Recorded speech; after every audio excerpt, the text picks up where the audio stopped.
যেভাবে বাকিরা দেয়। মানে ও তোর বয়স। সমস্যা কি? ওর চাচা আছে না? কাশেম আর রনি মাথা নেড়ে চলে যায়। জানে স্বামীরের কোনো কথার যুক্তি চাওয়া আর কুয়োয় ঝাঁপ দেওয়া এক ব্যাপার। আজ ভার্সিটি যাবার পর কাশেম স্বামীর সব আবার একই জায়গায় বসে আড্ডা মারছে। মাহা আর মেধাকে একসাথে যেতে দেখে স্বামীর কাশেমের দিকে তাকিয়ে বলল, ওভাবে চেয়ে আছিস কেন?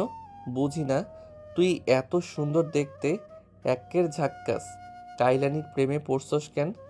স্মৃতি তোরে কত পছন্দ করে, একদম খাসা জিনিস। ওটারে পটিয়ে নে। একে পাইলি কোথায়? কাইলানি বললেন, না, পাপ হবে। আপনিও তো কালো। ওরে সাল্লা, কাইসা ঘরে কাইসা বাঙ্গি। তোর এত সাহস? সরি ভাই। আগে ক, তুই মেধারে পাইলি কই? চুরি করতে যায়। কি? মেধা তো কনস্টেবল চাচার মেয়ে, মনে নাই? বেশ কিছুদিন আগে আপনার সাথে তুহিনদের বাড়িতে ফাইল চুরি করতে গেছিলাম। কনস্টেবল যে আমাকে ধরে নিয়ে গেল, তার মেয়ে। সব ঠিক আছে, কিন্তু তাই বলে কালো? ভাই, কালোই ভালো। আচ্ছা ভাই, আপনি কি কোনোভাবে মাহাদিবারে? বাঙ্গির নাতির বাঙ্গির মতোই কথা। আমি আর ওরে, তাছাড়া ভাঙাটিনের মতিগতি ভালো থাকে না। আমি তোর থেকে 2 চরের শোধ তুলবই তুলব। সময়ের অপেক্ষা। রাফি অর্থাৎ যে লোকটার সাথে মাহার বিয়ে ঠিক হয়েছে, সে আজকে আবার এসেছিল দেখা করতে। কি দুর্ভাগ্য, মাহা কাউকে বলতে পারে না লোকটার আচরণ একদম পছন্দ নয়।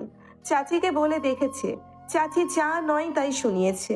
তবে আর যাই হোক, পড়াশোনাতে কোনো আপোষ করে না। কাজের বাহিরে সব সময় বইয়ের মতো ডুবে থাকে। বিসিএস দেওয়া মুখের কথা নয়। তাছাড়া তখনকার সময় মেয়েদের পড়াশোনায় অত জোর কেউ দিত না। রাফির সাথে দেখা করার পর মাহা পদ্মা পাড়ে একাই দাঁড়িয়ে রইল। লোকটা এমনিই ছিচকে, মাহাকে বাড়ি পর্যন্ত এগিয়ে দিতে চায়নি। তবে এলাকা শুনশান, নিস্তব্ধ। বিপদের সম্ভাবনা 100-200। মুহিবকে কখন থেকে কল করার চেষ্টা করছে, সে ফোন তুলছে না। তখনই মাহা দেখে স্বামীর আর সিভানকে। সিভানকে সে চেনে না, তবে স্বামীরের সাথে বেশ ভালোই বন্ডিং মনে হচ্ছে। মাহা না দেখার ভান করে অন্যদিকে তাকিয়ে রইল। সিভান আর স্বামীর তার সামনে আসতেই স্বামীর বলল, সিভান, ওই দেখ একখান ফকিন্নির ঝি। ভিক্ষা দিয়াই যা। ওটা কোথায় ফকিন্নি? তোরও মনে হচ্ছে না? না তো কাকা। আমি ভুল তাহলে। চল তো, কি ব্যাপার দেখে আসি। চলো। সিভান মাথার হাত টেনে বলল, এই যে মেয়ে, এই বাজে রাস্তায় একা কি করছ? আজ তো হরতাল, গাড়ি পাবে না, এলে কি করে? মাহা তার মাথায় হাত বুলিয়ে বলল, একজনের গাড়ি করে এসেছিলাম, চলে যাব। তোমার নাম কি? সিবান শিকদার। স্বামীর এগিয়ে গিয়ে বলল, তুমি যেমন তোমার উঠবিও তেমন। কেমন ফকিন্নির ঝি, বেডি মানুষ রে। সাথে নিয়ে আইলে জাউন লাগে জানে না। চলো, আমরা তোমাকে নামিয়ে দিচ্ছি। ভাই ব্রাদারের বইন লাগো, মানে আমারও ওই রকমই কিছু। চলো। মাহা কোনো কথা বলল না। স্বামীর সিভানকে ডেকে বলল, চল শিবু, মাইন্ডসের ভালা করতে নাই। মাছ যদি নিজে হাইটে বিড়ালের কাছে যায়, কি আর করুম। সিভান বলল, এই মেয়ে, চলো না, তোমাকে নামিয়ে দিই। এলাকাটা নাকি ভালো না। মাহা কোনো জবাব দেয় না। স্বামীর বলে, এ বাঙ্গি, চল নাইলে তোর বাপে কোবাইব। সিভান গিয়ে স্বামীরের পেছনে বসতেই মাহা এগিয়ে গেল। আমাকে থানার মোড়ে নামিয়ে দিলেই হবে। উঠে পড়। স্বামীর মাঝখানে সিভান আর পেছনে মায়া। রাস্তায় সিভান মাহাকে সারা দুনিয়ার প্রশ্ন করছে, নাম কি, বাবা কে, থাকে কোথায়, ইত্যাদি ইত্যাদি। মাহাও ধৈর্য ধরে জবাব দিয়েছে। কদমতলির মোড়ে থামতে বললেও স্বামীর সোজা তাদের বাড়ির সামনে গাড়ি দাঁড় করিয়েছে। মাহা ব্যাগ থেকে টাকা বের করে বলল, আপনার কাছে ঋণী থাকতে চাই না। আমাকে কি তোর ড্রাইভার মনে হয়? শালি ফকিন্নির ঝি, উপকারের গোষ্ঠী মারছিস কেন? আপনাকে ছোট করার উদ্দেশ্য নেই, তবে পরপারের হিসাবে আপনার কাছে ঋণী থাকতে চাই না। থেকে যাও, সেই সুবাদে ওপারে একবার দেখা হবে। সব সখীরে পার করিতে নেব আনা আনা, তোমার বেলায় নেব সখী, তোমার কানের সোনা সখী গো। ও আমি প্রেমের ঘাটের মাঝি, তোমার কাছে পয়সা নিব না। অবাক চোখে তাকিয়ে মাহা মনে মনে ভাবে, এটা পুরাই একটা পাগল, মাথা খারাপ পাগল যাকে বলে। যখন মানুষের মতো আচরণ করে দেখে বোঝাই যায় না এত হারামি, আল্লাহ রক্ষা করুন। স্বামীরকে সিফান বলছে। এ কাকা, মেয়েটাকে তুমি চেনো কি করে? প্রতিপক্ষকে চিনবো না? এটাই তোমার চরওয়ালি? কাইসা, তোকেও বলছে না শালার কাইসা। তুই তুই পদ্মায় যাবি, ফাইসা থাম। মেজুমা বলেছে কাইসা কাকার দোষ নেই। শালার বাড়িতে সব আমার বিরুদ্ধবাদীর সংখ্যা দিন দিন বেড়েই চলেছে। বাইক জোরে সোরে ঝাঁকি খেলে সিফান বলে। দেখে চালাও, মারবে নাকি? দেখতে পাচ্ছ না? কি আর করবো রে শিবু, দুঃখের কথা কি আর কইতাম। আমার তো আর ব্যক্তিগত চাঁদ নাই, তাই অমাবস্যায় ঝাপসা দেখতে পাই। ইনারা তো আছে। দু একটা চাকরানি ফ্রিতে পাওয়া যায়। চাঁদ তারার পার্থক্য বুঝিস? বুঝবি না, এইটুকু তো লেদা বাচ্চা। অপমান না করে ইনসাল্ট করলেও তো পারতে কাকা। সিফানকে বাড়িতে নামিয়ে দিয়ে স্বামীর আবার ডেরায় চলে যায়। দেখে কাশেম, রনি সহ আরো কয়েকজন ছোড়াছুড়ি বসে কি একটা নিয়ে মিটিং করছে। ওখানেরই একটা মেয়ে নাম সোমা স্বামীরকে দেখে বলে। ভাই আপনি কি এবারও গোলমাল বাজাবেন নাকি ভাইয়ের দিকে ভোট দিবেন? আমি দুইটারই দিমু, আমি তো তখন সরকারি কামলা। সত্যিকারের নাগরিক বিবেচনায় কাউরেই ভোট দিয়াম না। কাউরে দিবেন না মানে? বাপ, চাচা, দাদা, ঠাকুরজি কাউরেই দিব না। খালি খালি যাইয়া কাইজা বাঁধাবো। এলাকার সেরা ফুটো মস্তান বলে কথা। তবে এটা শিওর, মেয়র আমাদের ভাঙা টিনই হবে। কাশেম এসে বলল। ভাই, রাকিব ভাই এসেছে আপনার সাথে ব্যক্তিগত কথা বলবে। কিসের জন্যই? আজও বালের দুনিয়া, বেড়ি মানুষ রাইকার সব খালি আমার সিপাই ডাকে কোন দুঃখে। স্বামীর বিরক্তিকর চেহারা নিয়ে রাগিবের সামনে গিয়ে বসলো। বলো, কিসের লাইগা সিপাই ডাইকেস? বস, স্বামীর বসতেই রাগিব একটা প্যাকেট এগিয়ে দিয়ে বলে। কোয়ালিটি ঠিক আছে? স্বামীর পাউডারের মতো দেখতে প্যাকেট থেকে কিছু গুঁড়া বের করে খুব সাবধানতার সাথে শুকে বলল। একেবারে খাসা মাল। রেট কত ফেলিছে? 30 লাখ। এত স্ট্রং ড্রাগস মাত্র 30? অর্ডার বেশি আছে, খাপ হয়ে যাবে। তা মানলাম, তবে আমার লাভ আর কাজ? তোকে বেশি কিছু করতে হবে না, মাথা খাটিয়ে এটাকে মাহবুবের নজরের বাইরে পাঠাতে হবে। সাফিন আপাতত ইলেকশনে বিজি, তোকে আমার 24 ঘন্টায় চাই। স্বামীর ঘাড় নেড়ে ঢং করে বলল। কি বলছেন ভাই? আমি হইলাম পুরুষ মানুষ, তুমি হইলা ভারী। আমি কি আর তোমার সাথে 24 ঘন্টা পারি? মস্কারা মারায়ও না, আমি সিরিয়াসলি বলছি। ওই শালা বাইন মাসের পুলিশ বড্ড ধূর। একে কি পোস্টিং দেওয়ার জন্য আমাদের এলাকায় ছুটি ছিল? এসব ছোট ছোট ব্যাপারে বাঙ্গি মার্কা টেনশন করে আমি মেধা লস করতে পারবো না। ওই সালাকে তো সাপড়ি আইডিয়া দিয়ে কাত কইরে যাবে। কিভাবে? কাইসারে ডাকেন। কাইসা। কাশেম দৌড়ে আসে।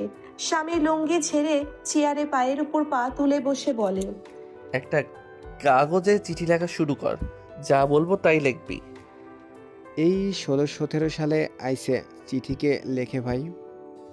আমি তোর আব্বা লিখি, থেরাবেরা করে লিখবি যাতে বোঝা না যায়। বুঝেছিস কিনা? আজকে আবার ভণ্ডামি করতে যাব, ফিরতে লেট হবে, বাড়িতে বলে দে। বুঝছি ভাই। কাশেমকে দিয়ে চিরকুট লিখিয়ে তার রাগিবকে দেখিয়ে বলল। বাল সব রেডি রাখবা, কালকে রাতেই পাঠাই দিমু। বদলে আমার অ্যাকাউন্ট ডেবিট হয়ে যাবে, অ্যাডভান্স ডান। ঠিক তার কথা মতো স্বামীর তার কাশেম চুপচাপ চলে যায় মাহবুব উদ্দিনের বাড়ির সামনে। তবে দেওয়াল টপকে ঢুকতে যাবে ওই সময় মুহিব বলে ওঠে। ভাই, আপনারা এখানে? তুই কেন এখানে? মন খারাপ, আপনার কাছেই যাচ্ছিলাম। আমার কাছে কেন? সোমা আপার কাছে যা। লম্বা কাহিনী, আপনি আগে যান, কামসাইরে আসেন। আমি এখানে দাঁড়াচ্ছি, ধরতে হবে, নিচে থেকে ধাক্কা মারবো। ওরে সালা, লুঙ্গির তলে উকি মারার ধান্দা না? তোর বইনের মতো ফকিন্নির ঝি নই, নিচে জাইঙ্গা আছে। মুহিব আর কিছু বলল না। স্বামীর একটা কথা পারলে সেটা তার তুলতে চায় না সহজে। অতি সহজেই দেওয়াল টপকে ভেতরে ঢুকে পড়ল। কৌশলে কাগজটা মুহিবের ছোট বোনের ঘরে ঢিল মেরে আবার বেরিয়ে গেল। কিছুক্ষণ পরে তিনজন মিলে আবারও ডেরায় ফিরে দেখে সোমা এখনো যায়নি, সাথে সেতুও যায়নি। সোমা ফ্যানের নিচে বসে ঘাম শুকাচ্ছে। মুহিব বলল। তোমার কি প্রেশার হাই হয়ে গেছে? স্বামীর বোতলে মদ ঢালতে ঢালতে বলল। হয়নি, রাগিব ভাই করে দিয়েছে। শখ মেটেনি নাকি আরেক রাউন্ড চাই? সোমা বলল। তুই চলে আয়। আরে কেন, আরো 2 রাউন্ড দিব। স্বামীর মুখ চোখ বেঁকিয়ে বলল। তোর মতো মার পেছনে পাওয়ার খরচ করতে আমার বয়ে গেছে। আমি একমাত্র পবিত্র বাঙ্গি, সুখে দেখি মুখ দেই না। এখন স্বামীর মুহিবকে বলে। কেউ ঠেঙিয়েছে নাকি? মুহিব বলে। ভাই আজকে আমারে 1 বোতল দেন, বাড়ি যাব না বলে আসছি। ব্যাপার মনে হচ্ছে সিরিয়াস। ছোট থেকে মানুষ করলাম আমি, যথাযথ প্রোটেক্ট করলাম আমি, এতগুলো বছর ধরে ভালোবাসলাম আমি, আর এখন বিয়ে হবে অন্যজনের সাথে? বেইমানি মানতে পারছি না ভাই। আচ্ছা এইটুকু ব্যাপার, বাপ মাকে বলে দে, বলেছি, কাম হয়নি। বাঙ্গিটাকে জড়িয়ে দে। ব্যাংকের চাকরি করে, পুলিশের সাথে হাত ভালো, তাছাড়া ছোট বাচ্চা আছে। তাহলে মর, নইলে মাল ঢেলে গাল ফুলিয়ে বসে থাক। মুহিবের মন খারাপ দেখতে স্বামীদের কেন জানি না ভালোই লাগছিল। মুহিব আজকে প্রথমবারের মতো বেশি ড্রিঙ্ক করে তার অবস্থা বেগতিক করে ফেলেছে। ওদিকে স্বামীর বাড়ি না ফেরায় ইনায়ার চিন্তার শেষ নেই।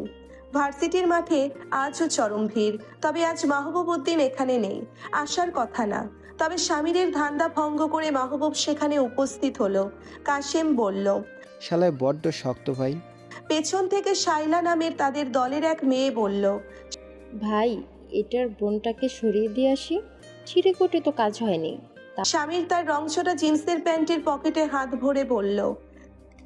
এ কোনো সাধারণ মানুষ নয় রে শাইলা, এ হলো দেশের জন্য মারা খেতে রাজি থাকা পাবলিক। তাহলে রাগিব ভাইয়ের কাম? স্বামীর টোপ ফেলেছে, মাছ গেলেনি, এমনটা কখনোই সম্ভব না। ঘটনা একদম ঠিক দিকে এগোচ্ছে। এতক্ষণে মাল রাজশাহী পার হয়ে গেছে। শাইলা মাথা নেড়ে বলল। কিভাবে? কাশেম বলল। বুঝতে পারছি না, বুঝিয়ে দিচ্ছি। ওই যে পড়ে আছে, ওটাকে ভাই কাত করেছে ভার্সিটি গরম করার জন্য। পানি ঢালতে তো মাহবুবকে আসতে হতো, আর ওর ছোট বোন, সে আর কোনোদিনও বাড়ি ফিরবে না। ভাই কিছু করেনি, তবে রাগিব ভাই যে কিছু করবে না এটার তো মাইনসাই ইনফিনিটি গ্যারান্টি। এ খবর পেয়েছে? কে জানে, পেয়েই যাবে। তখনও মাহবুব জানে না তার বোন নিখোঁজ। সে তার ফোন বের করে মাহাকে কল লাগালো। মিস মাহাদিবা জি। ভার্সিটিতে আছেন? স্মৃতি চত্বরে চলে আসুন। মাহা সেখানেই ছিল। ভিড় ঠেলে সামনে এগোতেই মাহবুব হাত উঁচিয়ে ডাকলো তাকে। স্বামীর বলল। এ কাইসা, এ বাঙ্গি কি আবাইতা? হ ভাই, পিওর। তাইলে তো মারা শিওর। কার ভাই? লুঙ্গিজার খুলে তার। কাশেম বাঁকা হেসে বলল। চলেন ভাই, রাগিব ভাই রেস্টুরেন্টে রেখেছে। আবার ডাকছে, চল যাই। গড়বড়ে ঘটনায় সব একই জায়গায় উপস্থিত। এদিকে রাগিব, সোমা, স্বামীর আর কাশেম বসে, বাকিরা বাইরে আড্ডা মারছে। আর ঠিক উল্টো পাশে মাহার পুলিশ মাহবুব সাথে মেধার মুহিবও আছে। মাহবুব মাহাকে এটা ওটা নানান প্রশ্ন করছে, তদন্ত সংক্রান্ত। মুহিব খুব ভালো করেই জানে সব স্বামীর সিকান্দারের কারসাজি। চুপচাপ কথা শুনছে সে। স্বামীর হঠাৎই রাগিবকে বলল। কি দেখছো ভাবে? মরণ, একটা মারাত্মক জিনিস দেখছি। তুই কাত হবে কি না জানি না, তবে আমার কিন্তু চোখ সরছে না। মুহিবের বোনের চেহারা দেখেছিস? স্বামীর একটু নড়ে চড়ে পেছনে তাকালো। মাহাকে দেখতেই বাঁকা হেসে বলল। ইয়া মারহাবা, লাইনে দাঁড়াইলো গাঞ্জা বাবা। চোখ দুটো দেখেছিস?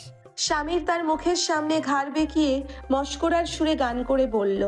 হে হে হে, দেখেছি প্রথমবার ওই চোখে মরণ আমার। টিং টি টি টিং টিং টিং টিং টিং টিং। কথায় যুক্তি আছে। একসাথে কয়টা লাগে? ওই বাঙ্গির বইন কই? জিন্দা? সম্ভবত না। কাশিমের ধ্যানে মেধার দিকে তাকিয়ে আছে, মনে মনে ভাবছে। ইস, কেন যে গরিব হইলাম না, অন্তত কাইলা তো বানাইতে পারতা খোদা। রাগিব খেয়াল করার পর বলছে। এর আবার কি হয়েছে? স্বামীর বলল। এ কি ব্যারাম, তফাৎ শুধু দৃষ্টিকোণের। এই কাইসার কাইলানি যখন সামনে দিয়ে রঙিল একটা জামা পইরে হাইটটা যায়, কাইসা ভাইসা যায়। কাশিম বলল। টাট্টি মারতেছেন ভাই? না না না, টাটনি মারমু কেন, সিরিয়াস। কাশিম কিছুই বলল না। তারা উঠে সেখান থেকে বের হয়ে রেস্টুরেন্টের সামনে গিয়ে দাঁড়ালো। হঠাৎ 5-6 মিনিটের মধ্যে ভেতরে আগুন লেগে গেল। অল্প সময়ের মধ্যে জনতা হুড়পাড় করে শুরু করে দিল। রাগীব ওসব দেখেও কিছু কানে না তোলার ভান করে চলে গেল। কাশেম দৌড়ে ভেতরে চলে গেল। রনি বাইক চালু করতেই স্বামীর কি একটা ভেবে দৌড়ে ভেতরে চলে গেল। একটু পর স্বামীর সাথে করে মুহিব আর মাহাকে সাথে এনে বসিয়ে বলল, শালার দুইজনই আবার আগুনে জ্বলে মরার শখ নাকি? মুহিব হন্তদন্ত হয়ে মাহাকে জিজ্ঞেস করলো। তুই ঠকাচ্ছিস? স্বামীর বলল, আরে ও রূপ দিয়ে আগুন নিভিয়ে দিয়েছে, নিজের চিন্তা কর। ভালোই যে গেছিলাম, নয়তো ভবিষ্যতের ম্যাজিস্ট্রেট আফুটা পুড়ে যেত। মাহা স্বামীরকে ধন্যবাদ জানায়, কিন্তু কেমন বেঁকিয়ে স্বামীর মনে মনে বলে, শুধু টাকায় না, মনেও বাঙ্গির নাতনি কৃতজ্ঞতার দিক থেকে ফকির নিচ্ছি, না বাঁচালেই ভালো হতো। এদিকে কাশেম মেধাকে খুঁজে না পেয়ে বেহাল। মেধার ডাক শুনে দৌড়ে গিয়ে যখন দেখলো মেধা ঠিক আছে, তার জানে পানি পড়ল। মেধা তাকে দেখে মনে মনে বলল, যদি আজ একটু সুন্দর দেখতে হতাম, কালো না হতাম, তবে প্রেমে পড়তে আমার দ্বিধা হতো না। কাশেমকে আবারও দুটো তিতো কথা শুনিয়ে মেধা চলে গেল। বেশ বড় রকম ফাড়া কাটানোর পর বাড়িতে এসে মুহিব মাহাকে আবারও বলল, তোর বিয়েতে অমত থাকলে আমাকে বলতে পারিস। মাহা নিরুত্তর। স্বামীর বাহির থেকে গিয়েই ধাম করে শুয়ে পড়েছে। ঘুমায়নি, কিন্তু চোখ দুটো এঁটে কিছু একটা ভেবে নিজেই মুচকি মুচকি হাসছিল। নুসরাত হঠাৎ এসে চেক করছিল ঘুমিয়েছে কিনা। গায়ে আস্তে করে আঙ্গুল ঠেকিয়ে দেখলো না ঘুমিয়ে আছে। তারপর পা টিপে টিপে স্বামীর ড্রেসিং টেবিলের কাছে গিয়ে কি একটা খুঁজতে লাগলো। তারপর কিছু না পেয়ে চলে যাবার সময় স্বামীর বলল, এই বাঙ্গির নাতনি দেওরার ঘরে চুরি করতে আসছেন? কি নিয়ে যাচ্ছেন? 3 কুনাইসা জাইঙ্গা? তুমি জেগে আছো?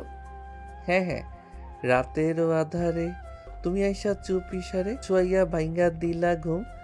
কি যে করি এখন আমি, মরি মনের মাঝে ছড়াইলা পারফিউম। পারফিউমটাই দেখতে এসেছিলাম। তুমি কোন ব্র্যান্ডের পারফিউম লাগাও?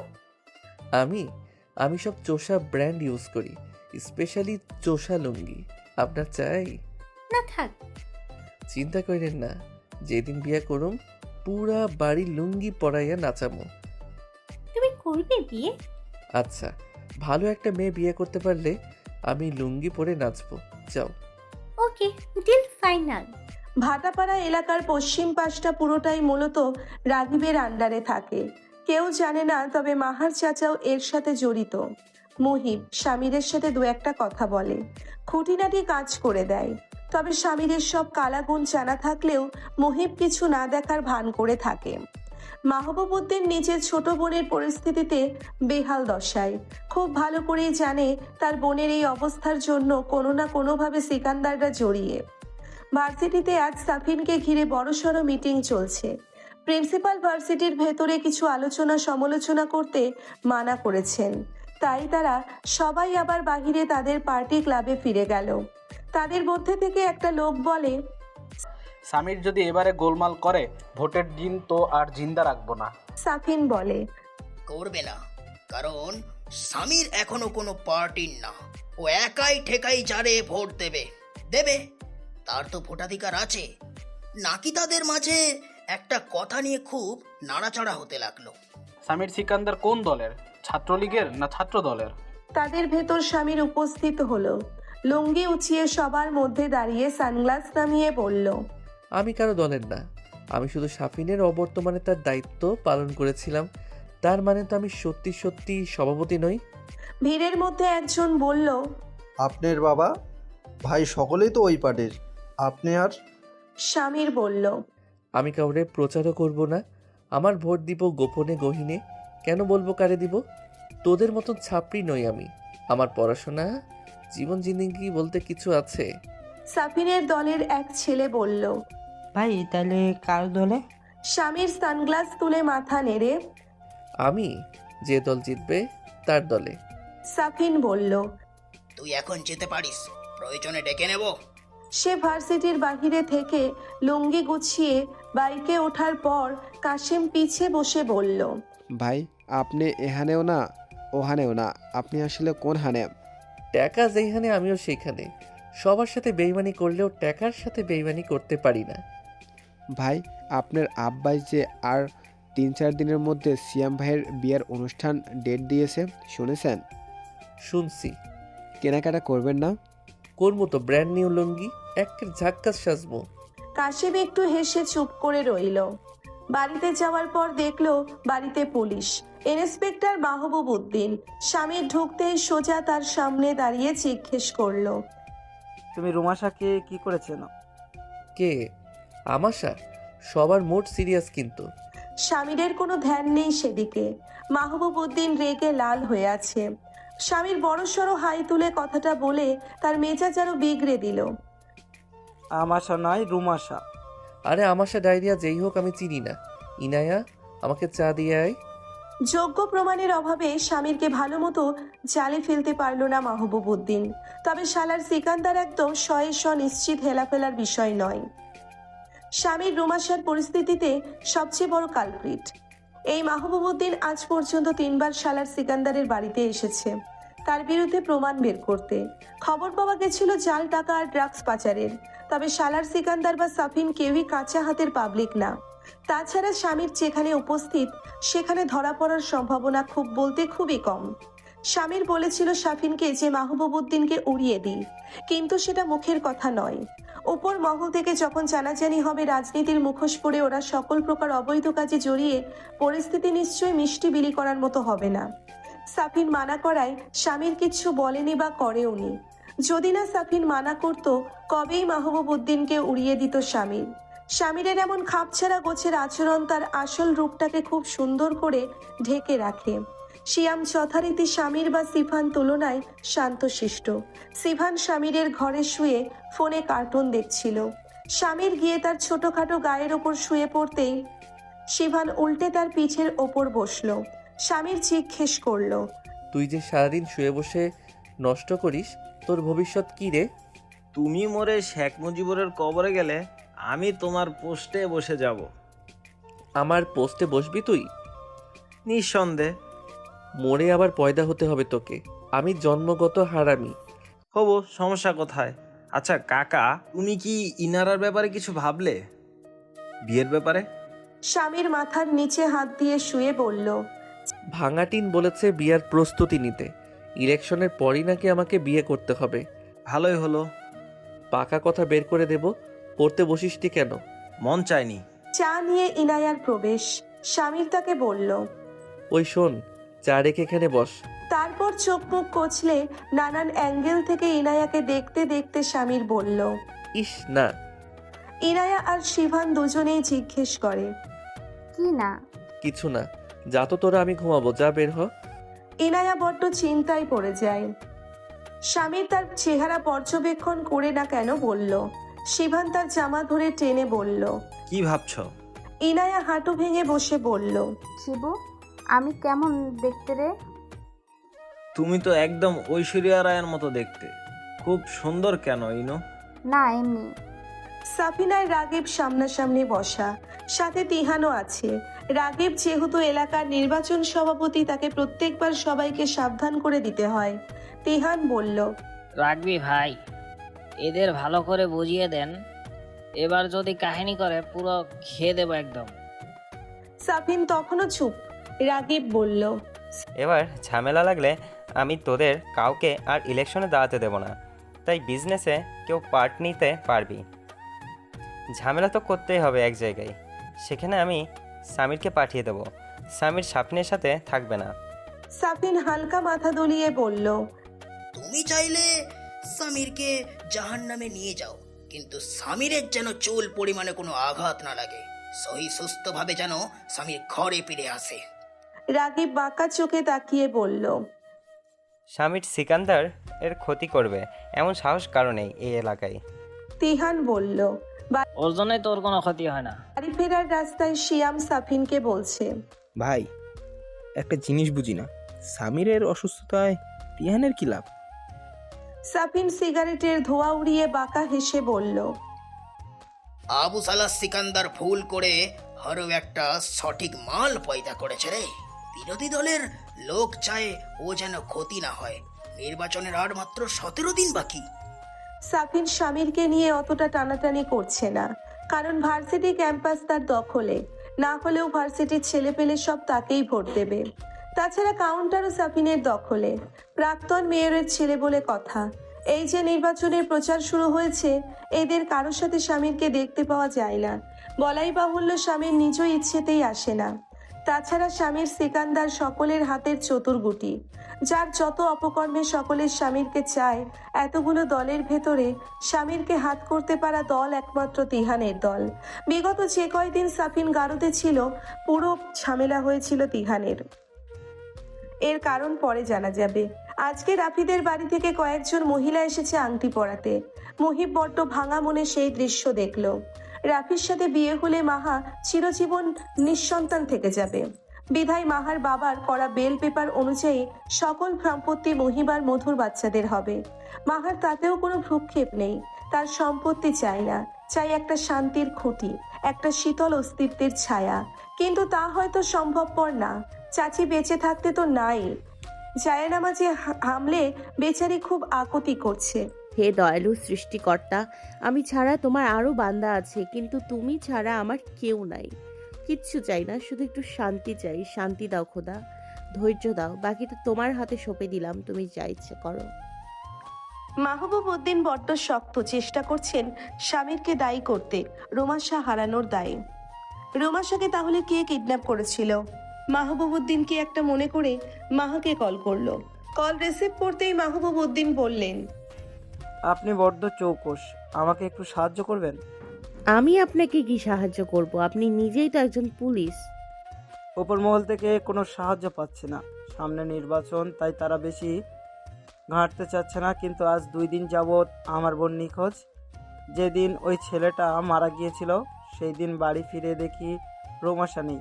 বাড়ির সবাই কেউ তাকে খুঁজে পাচ্ছে না। আপনার কাউকে সন্দেহ হয়? আগে বলুন, আপনি কোন দলের ভোটার? কোনোটারই না।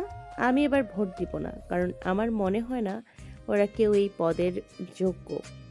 তাহলে বলছি, আমার প্রথম সন্দেহ স্বামীর শিকদার, দ্বিতীয় মেয়ের শালার শিকদার বা সাপিন শিকদার। মাহা বেশ অবাক হয়, কিছু একটা চিন্তা করে বলে, সব সন্দেহ কেন সামির শিকদারের দিকে? মাহবুব কাঠ গলায় বলে, কারণ সেই একমাত্র ব্যক্তি যে সব থেকে রেয়ার আইটেম। কোনো দলকেই নাকি ভোট দেয় না, আবার ছদ্মবেশ ধরে ঝামেলা লাগিয়ে দিলেও নাকি কেউ টেরও পায় না। কিছু মনে না করলে আপনার বাড়ি আসতে পারি? আপনার বাড়িতে মুহিব ভাই সাথে যাবে? অবশ্য, কেন নয়। ঠিক 20 মিনিটের মাঝে মুহিব আর মাহা পৌঁছে গেল মাহবুব উদ্দিনের বাড়ির সামনে। মুহিব একবারে মানা করেনি, কারণ তাকে জানতে হবে মাহবুব উদ্দিন ঠিক কতটা এগিয়েছে। তাছাড়া এই কাজে স্বামীর সিকান্দারের এটা তো মুহিবের উপস্থিতিতেই ঘটেছিল। মাহা মাহবুব উদ্দিনের মাকে সালাম দিয়ে সোজা রুমাশার ঘরে চলে যায়। 3 জনে খোঁজাখুঁজি করতেই মাহার হাতে সেই কাগজের টুকরোটা পড়ে। মুহিব চুপ করে শুধু দেখে। মাহবুব বলে, এটার কথা তো আমাকে কখনোই বলেনি রুমাশা, সুযোগ পাইনি হয়তো। মাহা নিকাবের ভেতর থেকে নিঃশ্বাস ফেলে বলে, এটা সামির শিকদারের লেখা কিনা সেটা আমি বের করব। তবে যেহেতু আমি কোনো এক্সপার্ট নই, তাই আপনার উচিত বিষয়টি নিয়ে নিজে একটু মাথা ঘামানো। আমি যতদূর পারি আপনাকে সাহায্য করব। ফেরত যাওয়ার আগে মাহবুব উদ্দিনের মা মাহাকে আলাদা করে ডেকে জোর করে তার চেহারা দেখলেন। মাহা চলে যাওয়ার পর তিনি মাহবুবকে বললেন, সব ঠিকঠাক হলে এই মেয়েটার বাড়িতে তোর জন্য সম্বন্ধ পাঠাবো। জানিস, দেখতে অনেক সুন্দর। মাহবুব রসিকতা করে বলল, তোমার মেয়ে নিখোঁজ, হাসপাতাল থেকে গায়েব, সেটা নিয়ে টেনশন করলে ভালো হয়। মুহিব বাড়ি পর্যন্ত মাহাকে এগিয়ে দিয়ে সোজা পাড়ার মোড়ে গিয়ে দাঁড়ালো। স্বামীর ক্লাবের ভেতরেই ছিল। মুহিব সোজা স্বামীরের কাছে গিয়ে বলল, ভাই, এই পুলিশ মাহবুব সব কিছুতেই মাকে ডেকে নিয়ে যায়। সেদিন ক্যাম্পাসেও ডেকেছিল, আজ বাড়িতেও। তাছাড়া মা একটা কাগজ খুঁজে পেয়েছে, ওই যে কাশেমের লেখা কাগজটা সম্ভবত, যেটায় হুমকির কথা লিখেছিলেন। স্বামীর বাহাতে কপাল চুলকে কারো শ্বাস ফেলে বলল, তোর সাথে সোডিয়াম ক্লোরাইডের বিয়া না হওয়াই উচিত। ঘরের মাল সামলাতে পারো না, বিদেশি মানাও। কি আর বলবো ভাই, মার চেহারা দেখে ওই পুলিশ মা ফিদা। সমীর বাঁকা চোখে তাকিয়ে বলল, লে মারা, পৃথিবী খাওয়া গাঞ্জায় থাকি নাকি রে ভাই? কিন্তু দিবা তো সবসময় থোবড়া ঢেকে রাখে। ওই চেহারা দেখার লোভে জোর করে জোশ খেতে চেয়েছিল। মাহবুব উদ্দিন দেখেনি অবশ্যই। আরে বাস, ও তো ওই যে ইয়ের মতো হয়ে গেল, কি জানি বাঙ্গি মার্কা গানটার নাম। বলেই স্বামীর লুঙ্গি ছেড়ে নিজেই রসিকতার সুরে বানিয়ে বানিয়ে বলতে লাগলো,